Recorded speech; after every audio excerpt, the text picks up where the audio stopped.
Okay, so last week we had that cracking fight on paper between Josh Taylor and Jack Catterall, which ended in such controversial fashion. And this week we have another cracking fight on paper, which I hope is going to enliven us and is not going to be so controversial. This is Leigh Wood against Michael Conlan. This is Saturday the 12th of March at the Motorpoint Arena in Nottingham, which is Leigh Wood's home ground, by the way. And this is for the WBA featherweight title, the regular featherweight title. In the confusing world of the WBA, Leo Santa Cruz holds the super featherweight title, so he's the real WBA champion. So this WBA regular title is really, in a way, a final eliminator to fight to Leo Santa Cruz for the WBA super title. But anyway, Leigh Wood and Michael Conlan, you know, two really good pros. Maybe Conlan is the more exciting prospect of the two, slightly younger. But let's go through their records and their amateur records, which I think is relevant to this this contest, and you know, and see if we can get a prediction out at the end. So Leigh Wood is 33 years old. He's had 27 fights, 25 wins. 15 of those wins come by way of KO. You know, he turned pro in 2011. His real breakout win came very recently, and that was in July last year when he fought Kanzu. He was drafted as a late replacement, 11-4 underdog to fight Kanzu for this WBA regular featherweight title on one of the Matchroom fight camps, and produced an amazing display.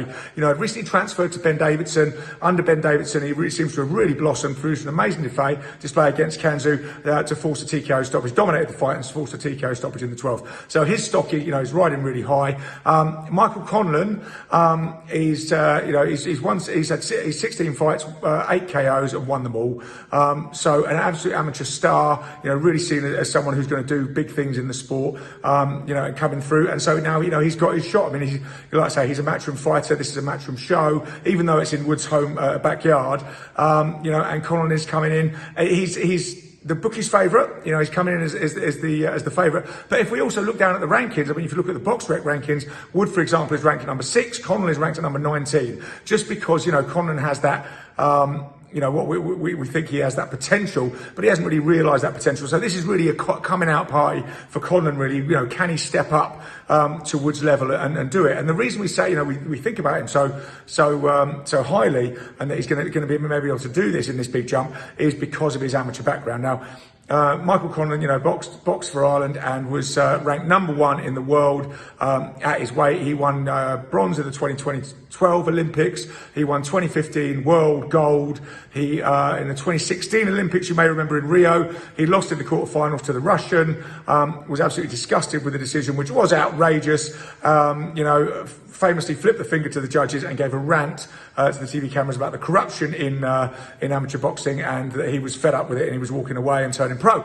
And funnily enough, he was kind of vindicated by that, you know, later investigations into the judging process that was going on at the Olympics then, you know, and has hopefully been cleaned up. But we shall see, because this is not a great time to talk about, you know, corruption and bad judging in boxing, because that's what's on, you know, what everybody's thinking about after last weekend. But, you know, Conlan's an absolutely stellar amateur career. You know, Conlan couldn't really have been better beyond getting a gold at those 2016 games, which he was really shafted out of, like he said. So, you know, so he had that stellar amateur career, and we're hoping that he can repeat that in the pros. Wood had a good amateur career as well. You know, he was an England rep a number of times, but, you know, it wasn't in the league of Conlan. It was very good, but it wasn't in the league of Conlan. As a pro, you know, Conlan has kind of been fast-tracked. I mean, it was interesting, you know, comparing their records on BoxRec. You know, Wood has been British champion and obviously, you know, got this WBA regular title now. He's got two losses on his record, came to good guys, but, you know, good guys domestically. I mean, Jazza Dickens and Gavin McDonnell, where those 2 defeats came. And, you know, he wasn't seen as someone that was really particularly going somewhere, like I say, until he's had this great breakout win, teamed up with Ben Davison, which seems to have made a big difference to him. But other than that, you know, maybe he wasn't seen as particularly going anywhere. I mean, you know, and this is one thing that Wood holds against Conlan, or says he holds against him, that Wood had it hard. You know, like you say, he turned pro without a major title, without a major national title. And so he had to work hard in the 4-rounders and all that sort of thing. You know, come up slow, not make a lot of money. Obviously, Conlan was the golden boy, you know, signed on with Matchroom straight away, got a big signing on bonus, and has kind of been brought through, you know, in these fights ever since, and is seen as, you know, someone who's always got this potential to step up and win a world title. And so, you know, Wood thinks like he's been down the hard road. Like, he's come in as a big underdog before. He's had 50-50 fights. He's come in as an 11-4 underdog, as I said, against Kanzu, and he's saying that Conlan has never had this before. Conlan has always been favoured. He's, you know, he's come in and he's never been in a 50-50 fight before, which Wood feels he's in now. And it's like, you know, saying, well, how will he deal with that, and how will he deal with the vociferous crowd? You know, they're going to be hugely behind him in Nottingham. You know, Conlan's countered that is, I've travelled all over the world. I've boxed in everybody's backyard all over the world as an amateur, endured countless, hostile crowds and generally come out the winner. So, it's going to be interesting to see how that one plays out.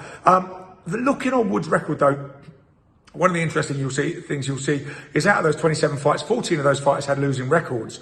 Conlan has never fought a fighter with a losing record. He's been jumped up a little bit faster, although he hasn't got to the level that Wood has boxed at.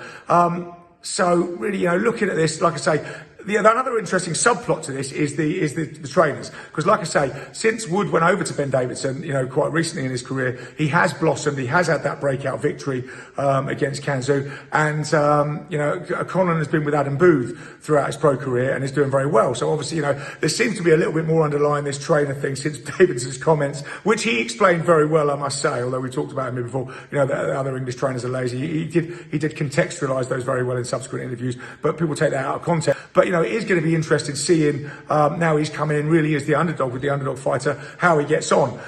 Because obviously, as we've said, when you go in with Josh Taylor, we go in with Tyson Fury, you are probably going to win as the trainer. So that's going to be an interesting subplot to that.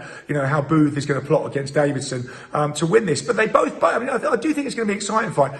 Both fighters like to mix it up. Both fighters can bang. Really, you've got to favour, you've got to think really Conlan is going to use his speed, try and, outwork Wood, use the ring. I presume it'll be a larger ring with it being a matchroom show, because that would, I think, favour him. Wood's going to try and close it down like he did with Kanzu.